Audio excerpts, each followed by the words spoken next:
그래서 결핍 속의 순종, 익숙함 속의 시험, 이와 같은 제목으로 함께 말씀을 나누겠습니다. 한번 따라 합시다. 결핍 속의 순종, 익숙함 속의 시험. 제목이 너무 어려운가요? 자, 우리가 인생 여정을 살아가는 우리 삶을 성경은 우리에게 광야라 이렇게 말합니다. 광야라는 것은 여러분이 이렇게 알고 계시는 것처럼 길이 보이지 않고 또 머물 곳, 집이 없고 여기에는 항상 결핍이 있습니다.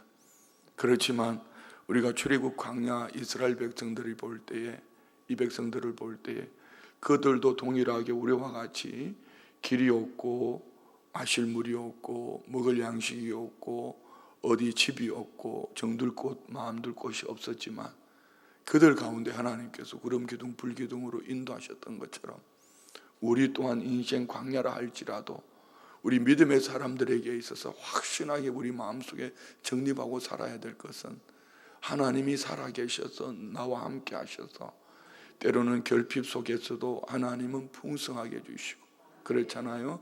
우리 신명기 8장에 나오는 말씀처럼 그 백성들이 발이 부르트지 않고 그들에게 하나님은 때를 따라 모든 필요를 채워주셨습니다. 목마를 때 반석에서 물을 주셨고 그들이 배고파할 때 만나와 메추라기를 주셨고 뿐만 아니라 하나님은 구름 기둥 불 기둥으로 그들을 인도하시고 덮어주시고 갈 길을 밝혀 보여주시고 그들에게 이 광야의 결핍은 어쩌면 하나님의 은혜를 경험하는 날마다 간증이 넘쳐나는 그런 삶이 될 수 있을 때 그들은 그 광야에 없다라고 생각만 하고 눈에 보이는 것만 가지고 늘 불평하고 불평하고 원망하며 그렇게 살았습니다. 여러분은 어떠신지요? 우리 교회가 창립 53주년 53년이 됐다는 것은 여러분 얼마나 많은 크고 파란만장한 삶을 지나왔다는 것입니다. 그러면은 처음 가보는 길 속에서 우리 교회는 53년 동안 여기 오는 동안에 많은 일들 속에서 어떤 이는 그럴 때마다 불평하고 원망하고 넘어지고 이렇게 살았을 수도 있고요. 그러나 어떤 이는 매일매일의 삶을 여러분처럼 하나님과 약속의 말씀 앞에서 인도하심을 받으려고 주님 말씀해 주십시오.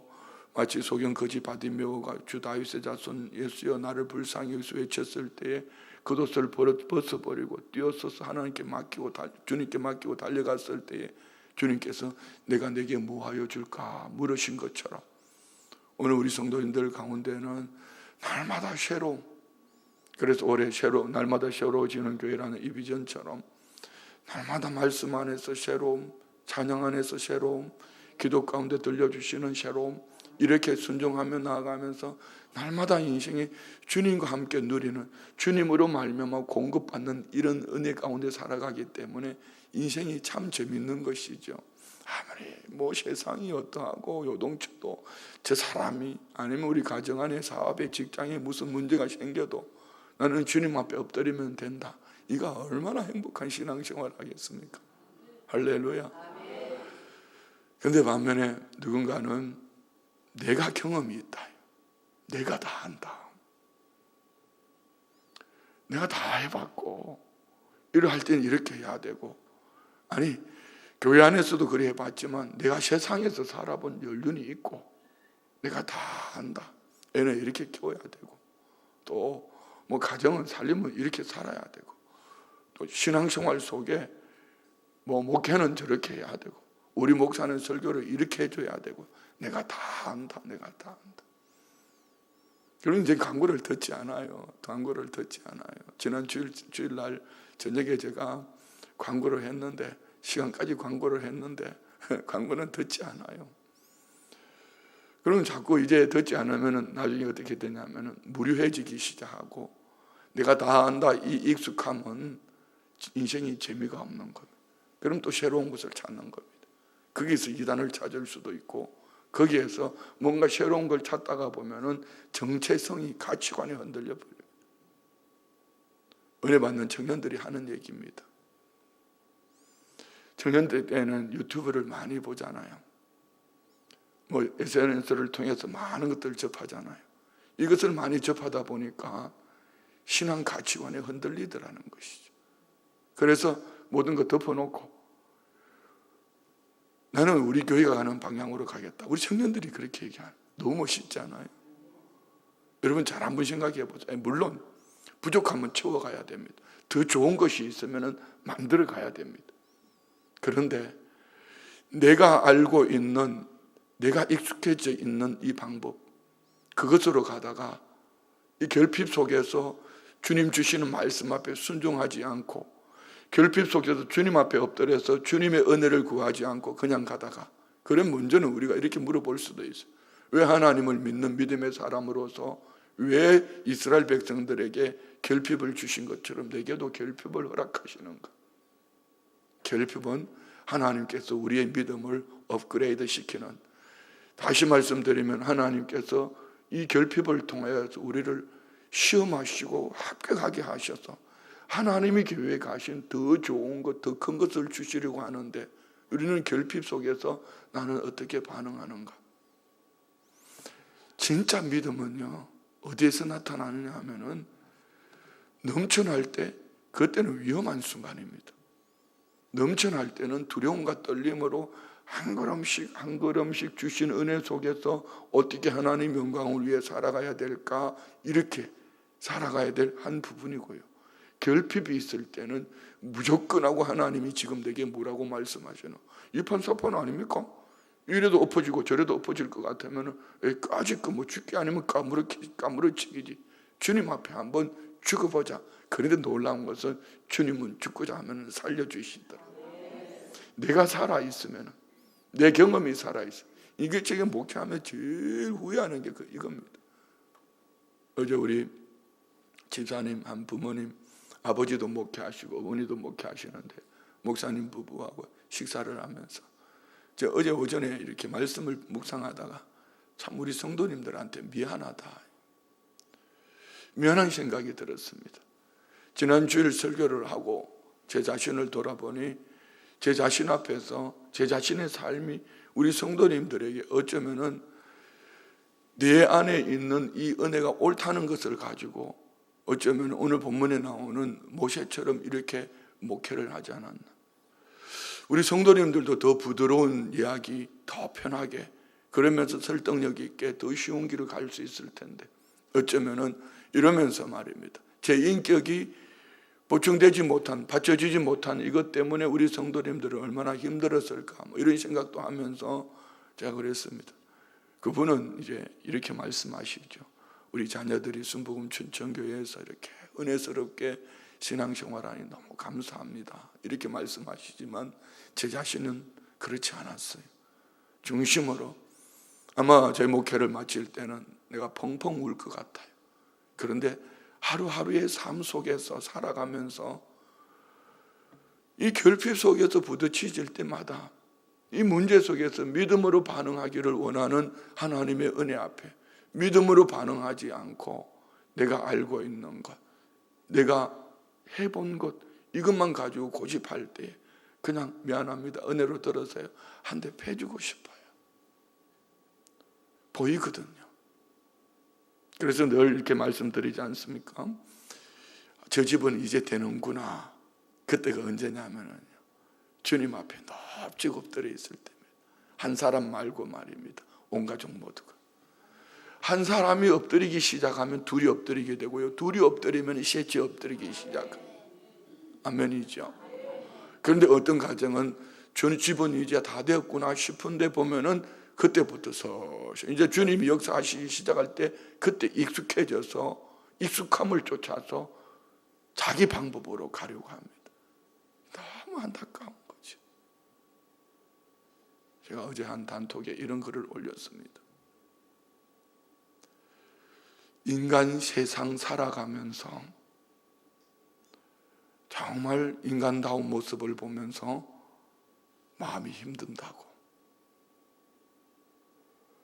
여기는 나빠서 한 얘기가 아니라 모든 사람들이 자기가 원하는 목적을 쫓아 인간답게 살아가지만, 그렇지만 그러한 인생 여정 속에 인간다운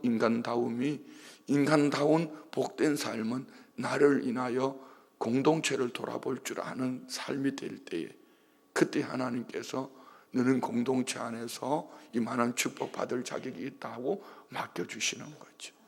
나 하나 잘 되었다고, 나 하나 편안하다고, 나 하나 무탈하다고 그냥 그 길을 가면은 쉽지 않습니다.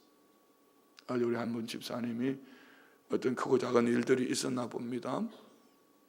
쉬는 날은 웬만하면 전화들을 잘 안 하지요.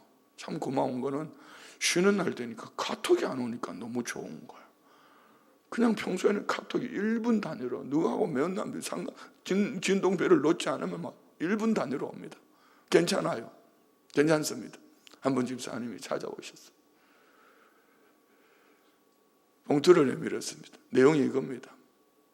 이 법적인 문제를 어떤 부분을 해야 되는데, 당신이 이제 뭐 변호사도 찾아가 보고 상담도 해보고 이렇게 예판사판 변호사비 하나님 앞에 드려야겠다는 이런 마음이 왔다는 겁니다. 제가 첫 마디가, 이거 안 해도 됩니다. 하나님은 그런 하나님이 아닙니다. 이거 하는 것 때문에 하나님이 해주신다고 생각하면 안 됩니다. 이거 하지 마세요. 지금 집사님도 살기 어렵잖아. 살기 어려운 환경 속에서 왜 그 통장을 털어서 변호사비 하나님 앞에 드리면 하나님이 그거 말고. 그랬더니 보니까 빈 봉투야. 보니까 그 안에 영수증이 하나 들었더라. 벌써 계좌 이체를 하고 온 거야. 마음이 참 쉽지 않았습니다. 힘들었습니다. 이거 자기 인생도 지금 그리 하지 말아야 되는데 이걸 이렇게 하냐? 그런 하나님 아니거든요. 여러분에게 한 숟가락 밥 먹으려는데 하나님이 그 밥 나 먹이라 이렇게 말씀하시는 분 아니거든요. 우리 열왕기상 17장에 엘리야가 사르밧 과부에게 나로 떡 먼저 만들어 먹게 하라, 이 말씀 속에는 하나님이 그 나 먹이라 하는 얘기 아닙니다. 네게 믿음이 있냐, 이거 본 거죠. 출애굽기 22장에 미안합니다. 창세기 22장에 아브라함에게 내 사랑하는 아들 독자 이삭을 내놓으라는 것은 이삭을 바치라는 것이 아니고 네 믿음을 보겠다는 것이거든. 그러면 여러분, 결핍 속에서 우리가 보여야 될 것은 믿음이지, 결핍 속에서 하나님이 나를 테스트하신다. 우리는 어차피 광야길을 지나가거든. 길이 안 보이잖아요. 집이 없잖아요. 먹을 양식이 없잖아요. 마실 물이 없잖아요. 어차피 이쯤 됐으면 한 번쯤 하나님 앞에 내가 이 판에 지금까지는 그렇게 왔지만 이 판에 한번 믿음을 나타내 보여보이자 하고 믿음으로 행하면, 그리고 뒤돌아서서 보면은요, 하나님이 놀라운 기적 같은 역사를 나타내 보여주실 줄 믿습니다. 제가 쉬운 얘기를 이렇게 여러분에게 어렵게 얘기했습니다. 오늘 본문은 크게 두 가지입니다. 한 가지는 정확하게 38년 전에 가데스 바네아라는 그곳에서 그들이 물이 없어서 목말라 불평하고 원망하며 모세를 향하여 다투를 할 때에 하나님께서 이 가데스 바네아에서 물을 엄청 쏟아냈던 그곳. 그러니까 그곳이 여러분 쉽게 표현하면 이곳은 어떤 곳이냐면요, 물을 쏟아냈다기보다도 가데스 바네아에서 12정탐꾼이 정탐하고 왔을 때에 40일 동안 정탐하는 동안에 그들이 200만이 그곳에서 살았으니 그곳은 오아시스라, 이런 얘기죠. 물이 있었던 곳이라는 거죠. 그런데 지금 38년이 지난 지금 당연히 있으리라고 생각했던 그곳이 오니 물이 없어요.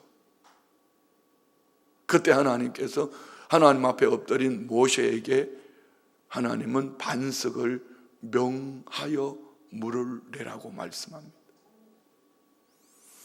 그들이 불평과 원망 38년 동안 불평과 원망을 들은 모세는 하나님 앞에 엎드려서 기도 가운데 말씀을 받았지만, 그는 그의 인격, 내가 하나님이 말씀하시는 그 말씀을 자해버리고 우리가 이 반석을 쳐서 물을 내려 하고 자기 스스로 익숙함 속에서 자기 스스로 주인공이 되어서 이 반석을 명하라고 말씀하신 말씀에 순종하지 않은 모세, 반석을 쳐서 물을 냅니다. 하나님은 무엇을 위함이었죠? 하나님은 이 반석을 명하여 물을 내므로 하나님의 인격, 하나님의 거룩함을 나타내기를 원했는데, 모세는 40년 광야길을 지나오면 익숙해져 있는 그 부분을 가지고 내가라는 하나님의 말씀의 명령에 순종하지 않고 내가라는 그 말씀으로 자기 스스로가 주인공이 되어서 반석을 홧김에 쳤을 때 이 일로 말미암아 모세는 스스로도 가나안 땅에 들어가지 못하는 모습을 봅니다. 저는 이 말씀 속에서 여러분 각 사람이 결핍을 나는 어떻게 살아가고 있는가, 다른 한 가지는 여러분은 가정에서 부모로서 아니면 교회에서는 저 목사 담임 목사로서 이 걸린 게 많습니다. 여러분의 직장에서 상사로서 같은 동료들을 대할 때 어떻게 대하는지를 보면은 하나님이 제일 싫어하는 것 중에 오늘 이스라엘 백성들에게 불평과 원망, 교만함, 모세에게서 하나님이 제일 싫어하는 게 버럭입니다. 바로 분노하는 거. 하나님의 인격을 그냥 묵사발내버립니다. 세상 표현을 써서 미안합니다. 하나님의 인격을 짓밟아버리고 내가라는 이름으로 가는 이 교회 공동체 안에, 가정 공동체 안에 여기는 상처투성이 상처투성. 어제 모처럼 몇 개월 만에 어머니를 모시고 점심 식사를 하러 가다가 아내와 가다가 제가 그런 얘기를 했습니다. 나는 우리 아버지 어머니로부터 참 사랑을 많이 받았는데 나는 좀 사육당한 것 같다고. 그랬더니 저희 아버지가 어머니한테 그렇게 말씀하셨나 봐요. 예전에 나는 걔한테 그렇게 심하게 한 적이 없는 것 같은데 걔는 어떻게 그렇게 상처를 받았는지. 옆에서 아내가 풀어주더라. 어른들이 볼 때는 심하지 않지만 애들 입장에서는 말 한마디가 엄청 크게 보여질 수도 있고, 그것이 어른들 갈 때는 계단처럼 보여지지만 애들 입장에서는 빌딩 높은 곳에서 떨어뜨리는 것처럼 보여질 수도 있기 때문에 그 말을 듣고 나니까 그런 것 같아요. 어쨌든 이렇게 말입니다.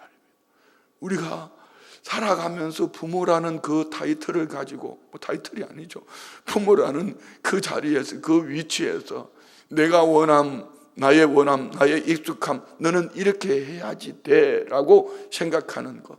그래서 여러분 우리 교회 안에 새로운 프로그램을 정말 중요한 겁니다.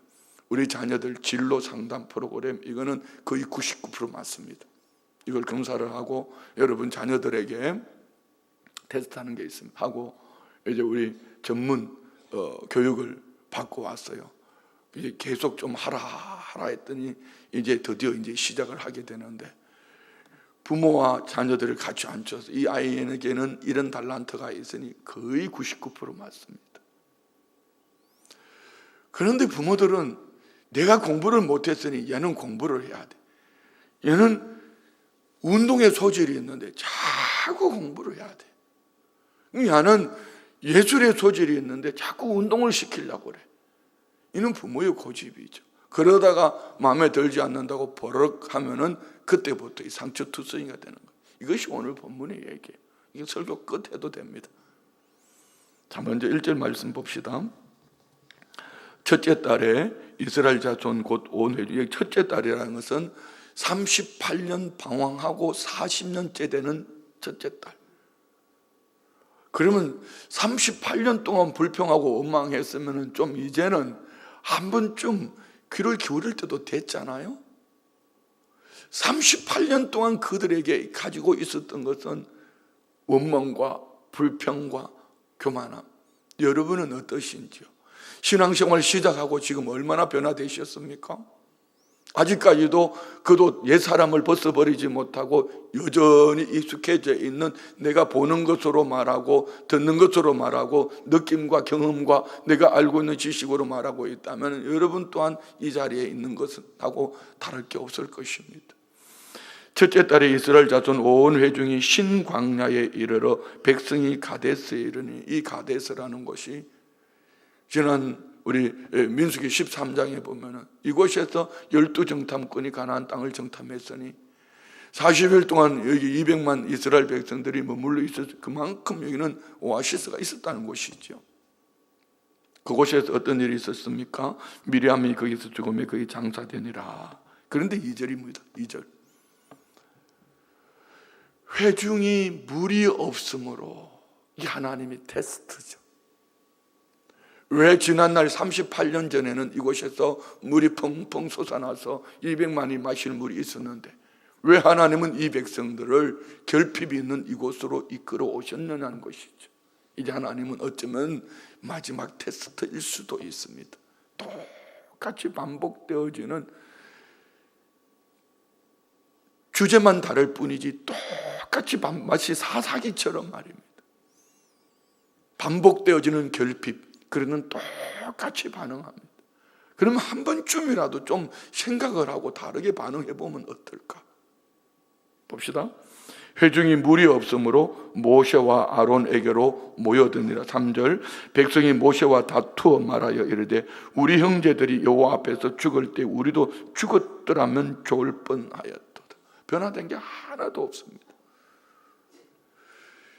38년 전에 가데스 바네아에서 그들이 우리를 애굽 땅에 매장지가 없어서 여기 나와 죽게 하냐, 그렇게 말했더니 38년 지난 지금 우리가 그들이 죽을 때 같이 죽게 두지, 이거 물 한 모금 마실 물이 없다고. 물론 여러분 지금 살아가면서 뭐니 해도 머니가 있어야 됩니다.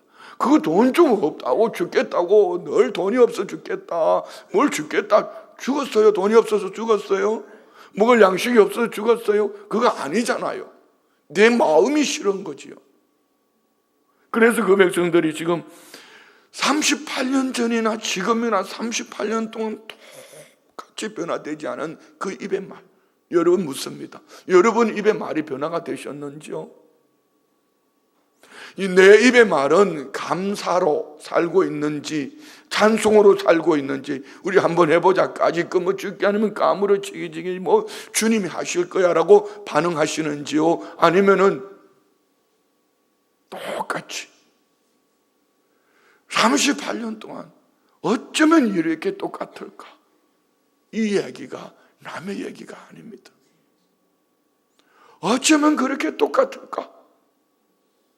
신앙의 연조는 늘어나는데 이제 직분도 받아서 이것도 하고 저것도 한다고 하는데 바뀌지 않는 그 입의 말은 어쩌면 똑같을까? 이는요, 영적으로 작동하는 근본이 잘못된 것이죠. 여기에 오늘 그들은 말에 똑같이 불평과, 자, 여기는 근본이 문제가 있어요. 무엇이지요?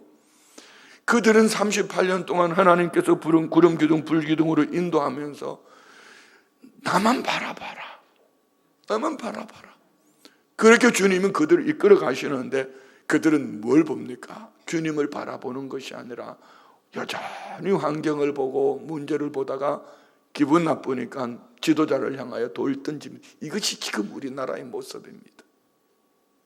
온 사방 대표적인 지도자들이 그렇게 하니까 이제는 학교에서도 반장 선거하면 똑같이 그렇게 합니다. 제가 어제요 페이스북을 보다가 참 기분 나빴습니다. 정말 기분 나빴습니다.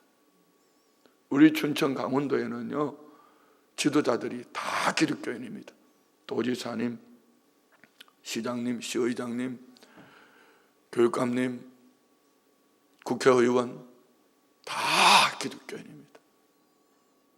이야, 그럼 뭐 리더니까 뭐 부처님 오신 날 부처님 오셨으니까 봉축하고 가는 거야. 뭐 리더니까 가야죠. 당연히 가야죠. 그런데 그 갔다 온 것을 갖다가 구구절절 페이스북에 올려서 부처님의 언덕으로 이 따위 소리를, 그래도 어느 교회의 모 집사라고 믿음이 좋다고 말하는 그분을, 저는 참 기분 나빴습니다. 기독교 행사에는 잘 오려고 하지도 않습니다. 와서 인사 시간에만 와서 구구절절 정치적인 얘기하고 가려고 합니다. 그래서 연합회 안 가는 거 아닙니까? 그러면서 길거리에 붙여놓은 무슨 쿠데타가 어떻고 이렇게 붙여놨습니다. 그럼 옆에 가서 내 이름으로 이렇게 하고 싶습니다. 너 기독교인 맞냐? 이렇게 한번 해주고 싶습니다. 정말 기분 나쁩니다.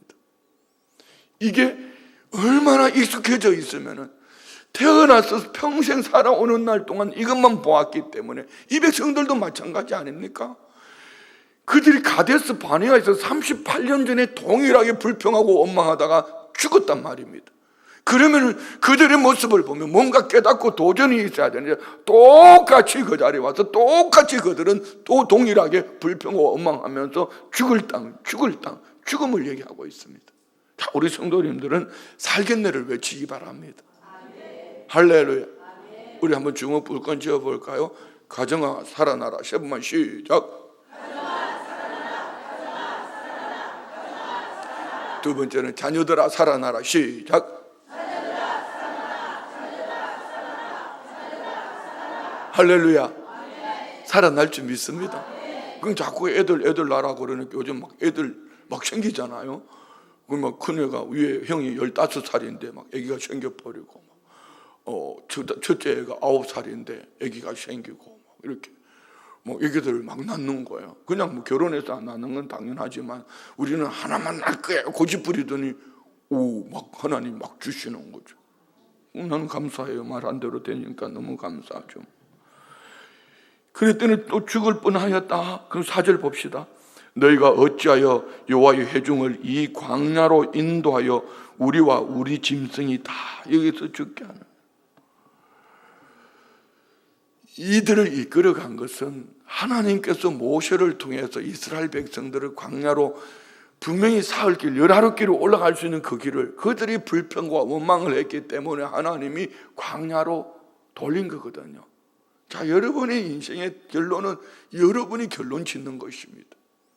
그래서 우리는 방향 설정함에 있어서 하나님이 무엇을 원하시는가를 방향을 설정해야 되는데, 내가 익숙해져 있는 내가 안다고 생각하는 그 부분을 쫓아가다가 또 결국은 누구를 탓하고 있습니까? 시장님 말 하는 말씀이 있어요.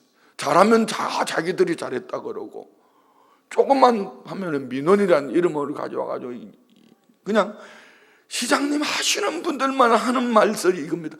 시장 못해 먹겠습니다.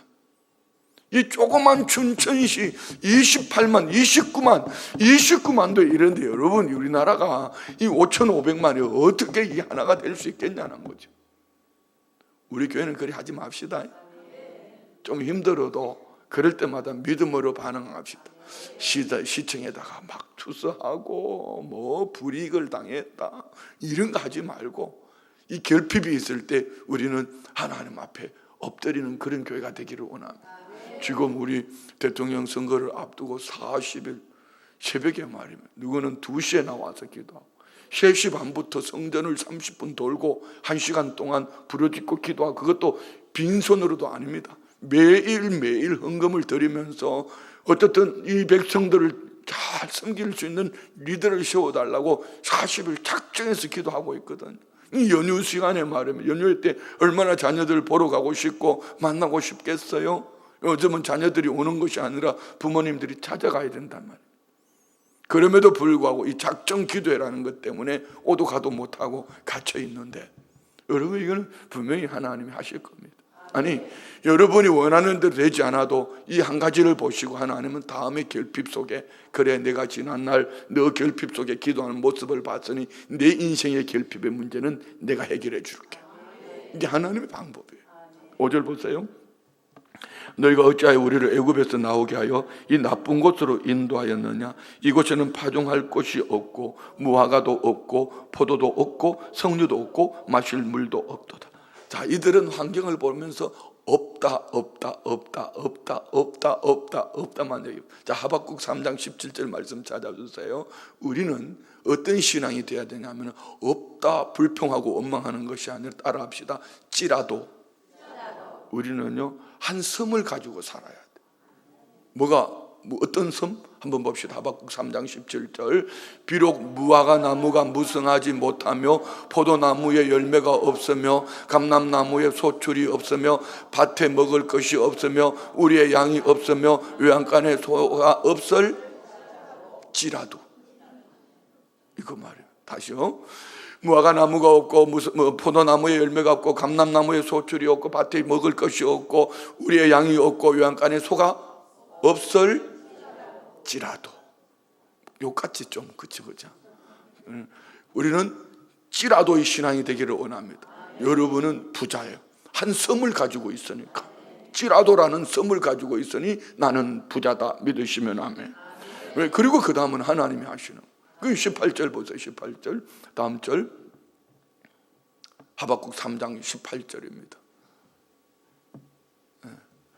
나는 여호와로 말미암아 즐거워하며 나의 구원의 하나님으로 말미암아 기뻐하라. 찌라도 신앙은 이겁니다. 문제, 환경, 사람 형편을 바라보는 것이 아니라 누구를 바라본다? 여호와 하나님을 바라보는 거지. 아멘. 자, 이렇게 하니 이제 리더십이 여기서 나오는 겁니다. 6절요. 꼭 리더십만 얘기하는 것은 아닙니다. 우리 모두의 신앙이 이러해야 됩니다.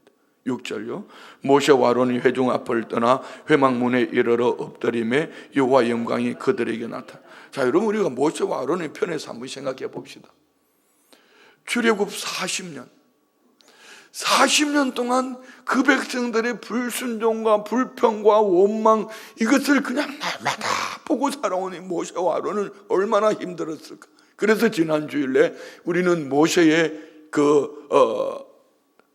지성, 인성, 영성, 이게 모세의 온유함이 여기서 나온 거죠. 하나님은 이 모세도 원래는 그러지 않았습니다. 그래도 우리 자녀들에게 교육을, 지성과 인성과 영성의 교육을 시켜야 합니다. 저는 이 말씀을 볼 때마다 나는 언제 모세를 따라가나? 나는 언제 모세를 따라가나? 누가 불평하면 가서 한번 쥐어 뜯고 싶고 말입니다. 근데 모세는 이 백성들이 불평하고 원망하니까 뭐합니까? 하나님 앞에 넙죽 엎드리는 거예요. 불평하는 그 백성들을 뒤에 두고 하나님 앞에 넙죽 엎드려서 구하는데 하나님의 응답입니다. 7절부터요. 여호와께서 모세에게 말씀하여 이르시되 지팡이를 가지고 내 영 아론과 함께 회중을 모으고 그들의 목전에서 너희는 반석에게 명령하여 물을 내라 하라. 내가 그 반석이 물을 내게 하여 회중과 그들의 짐승에 마시게. 자, 여기 중요한 것이 있어요. 왜 하나님은 지난날 출애굽기 17장에서 르비딤에서 반석을 쳐서 물을 낼 때 그 방법이 아닌 반석을 명하여 물을 내라 했을까? 12절에 보면은 하나님의 인격을 말합니다. 하나님의 거룩함. 하나님 말씀으로 온 우주 만물을 창조하신 것처럼 제가 여러분에게 보여드릴 것은 말씀으로 선포하는 것밖에 없습니다. 제게 뭘 어떤 형상을 요구한다면은 이는 신앙의 모습이 될 수가 없습니다. 하나님은 이제 마지막 클라이막스에서 이들에게 불평하고 원망하고 있지만 여호와 하나님의 말씀이면 다 된다는 것을 말씀하신 그대로 응답되어지는 것을 보여주기를 원하는데, 자, 오늘 모세와 아론 이 두 사람 어떻게 하는가 봅시다. 9절 모세가 그 명령대로 여호와 앞에서 지팡이를 잡으니라. 모세와 아론이 회중을 그 반석의 앞에 모으고 모세가 그들에게 이르되 반역한 너희여 들으라. 그 다음이 중요한 겁니다. 우리가 너희를 위하여 이 반석에서 물을 내랴. 자, 여러분 익숙함 속에 무너지는 것이 뭔지 압니까? 주어가 바뀌어버렸어요. 지금까지 모세는 여호와께서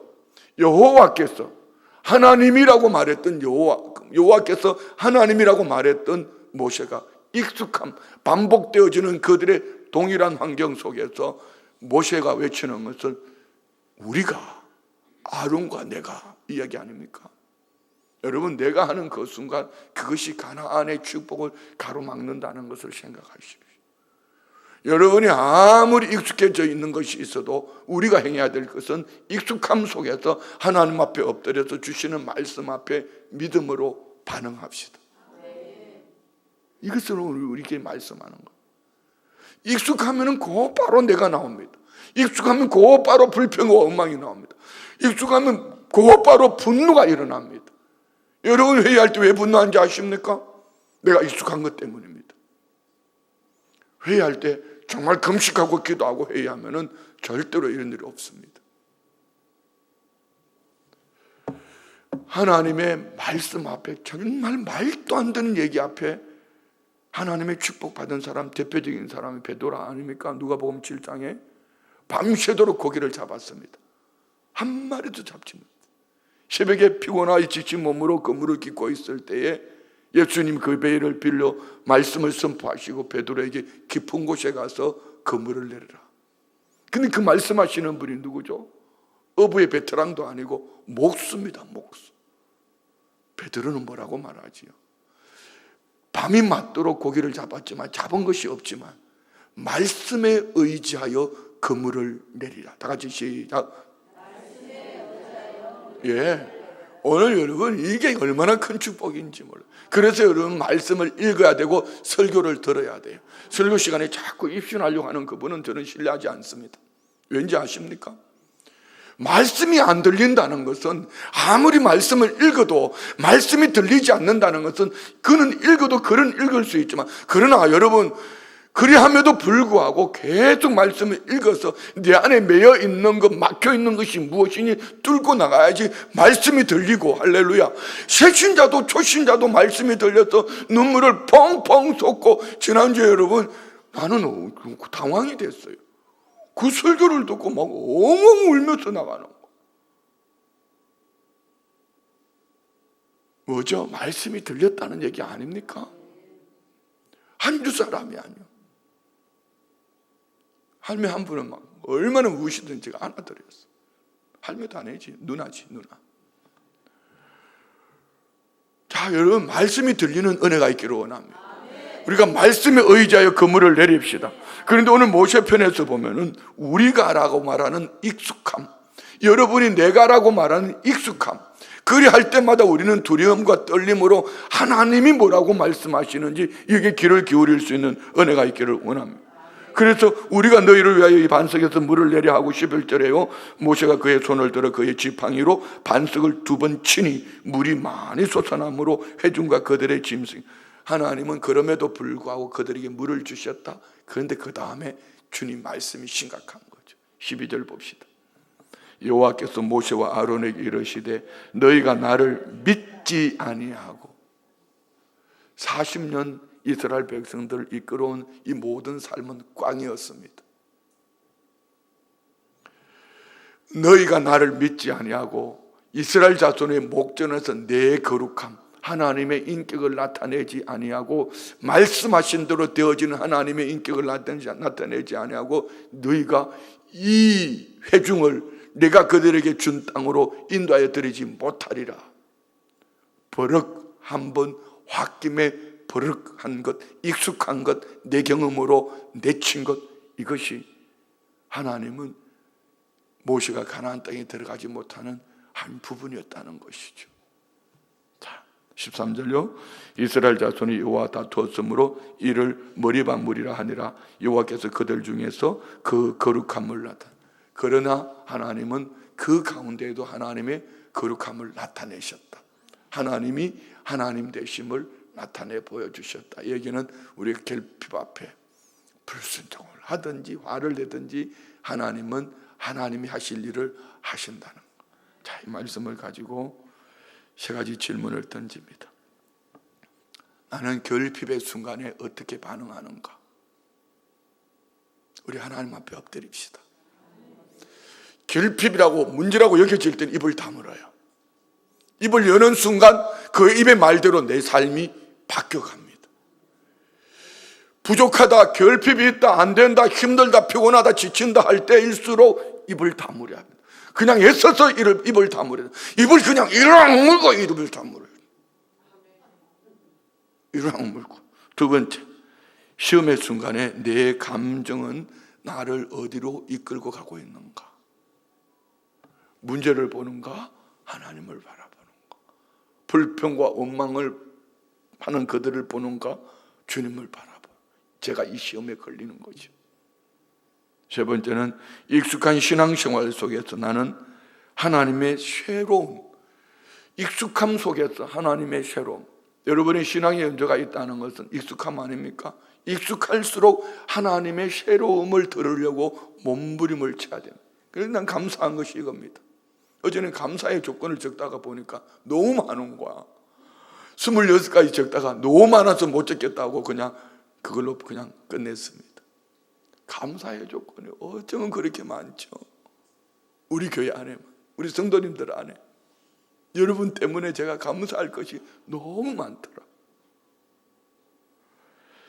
자, 결핍은 불신을 드러내는 기회인가? 하나님 앞에 믿음을 보이는 기회인가? 시험의 순간에 감정이 아닌 하나님의 말씀으로 반응하는가? 익숙한 신앙이 하나님의 음성을 가리는 함정이 아닌가? 익숙함. 믿음의 사람도 넘어질 수 있다. 그러나 하나님이 하나님 되심을 깨닫게 하시는 은혜가 또한 그 속에 있더라. 자, 오늘 길게 설교를 했습니다. 오늘 쉬는 날이니까. 자, 여러분, 오늘 이 말씀은 너무 중요한 얘기입니다. 오늘 한번 설교를 가지고 길게 하니까 졸아버릴까, 입신해버릴까 이렇게 들어서는 안 됩니다. 여러분, 오늘 이 말씀은 여러분이 개인적으로 또 묵상하는 가운데 깨달아지는 은혜가 있다면 한번 설교를 들었다고 우리가 이렇게 살아가는 것이 아니라 주님, 이거 제하여 주십시오. 내 안에 결핍 속에 살아가는 잘못된 방법이 이들이 40년을 그렇게 살아왔더라면 내 모습 아닙니까? 나는 어떻게 살고 있는지, 익숙함 속에서 나는 어떻게 다 안다는 그것으로, 우리 교회는 이래야 되고 저래야 되고 다 안다는 그것으로, 절대로 여러분 거기에는 함정이 있습니다. 우리 믿음으로 반응합시다. 기도합니다. 좋으신 아버지, 말씀을 통해 나를 보게 하시고 또 깨닫게 하시는 은혜 속에서 믿음으로 살아갈 수 있도록 은혜 주심을 감사합니다. 오늘 주신 말씀이 하나님이 기쁨되는, 하나님의 영광을 드러내는, 나의 나 된 것은 하나님의 은혜임을 찌라도라는 오직 여호와 하나님을 인하여 기뻐하고 감사하는 우리 모두의 신앙이 되게 하여 주옵소서. 예물 올려드립니다. 대통령 선거 작정 감사 예물 올려드립니다. 하나님 아버지, 주님의 깨끗한 보혈로 아들 이진을 씻어 주옵소서. 제 아들 결혼식 잘 마치게 하셔서 하나님 앞에 감사합니다. 범사에 감사합니다. 하나님 아버지, 오홍렬 개인 택시 올 한해 받게 하옵소서. 범사에 감사합니다. 11조 예물 드립니다. 다니엘 작정 딸 군문시험 합격 아들 직장 내 승진시켜 주십시오. 믿음의 예물 그거 중심 보시고 하나님의 뜻에 합당한 믿음의 삶을 살아갈 수 있도록 오늘 주신 말씀이 말씀 안에 응답이 있게 하시고 응답받은 말씀으로 살아내는 가운데 성장하고 성숙하고 복된 삶이 되게 하옵소서. 예수님의 이름으로 축복하며 기도드리옵나이다. 아멘. 우리 주님 세 번 부르시고 통성